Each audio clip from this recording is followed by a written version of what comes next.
चला गेल्यानंतर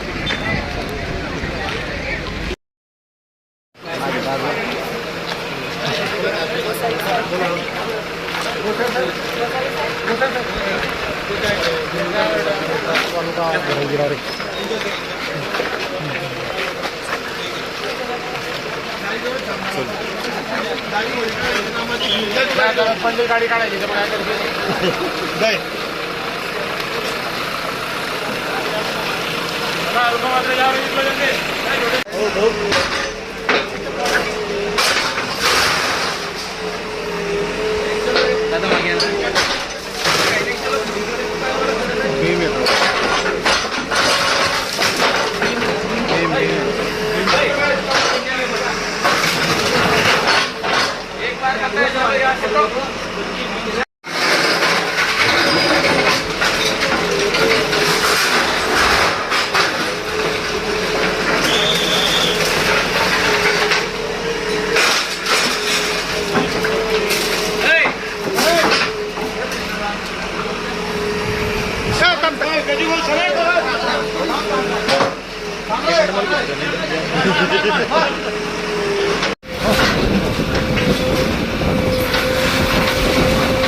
केलेली आहे। जळगाव शहरातील ड्रग्ज प्रकरणातील आरोपी रईस देशमुख याचं सुप्रीम कॉलनीमध्ये जे घर आहे त्या घराचे जे बाहेर 2 शॉप्स होते ते अनधिकृत होते।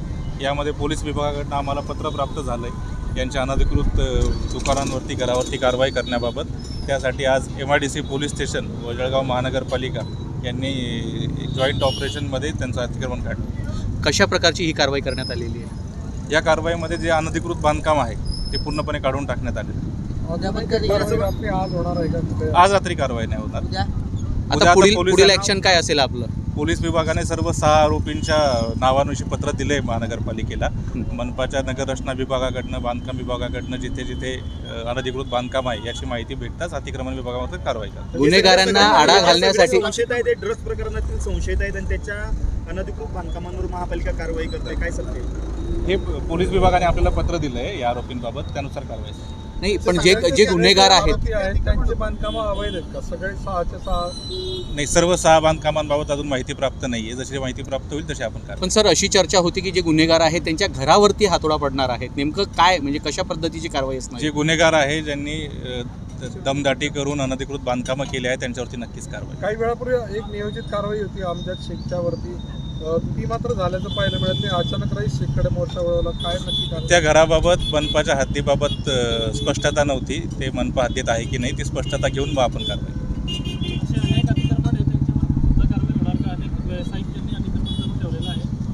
जे व्यावसायिक अतिक्रमण आहे त्यांच्यावरती मनपामार्फत नक्कीच कारवाई। नाही, असं कोणताही भेदभाव मनपाकडून केला जात नाहीये। ज्यांचा बांधकाम अधिकृत आहे त्यांच्यावरती कारवाई। ठीक.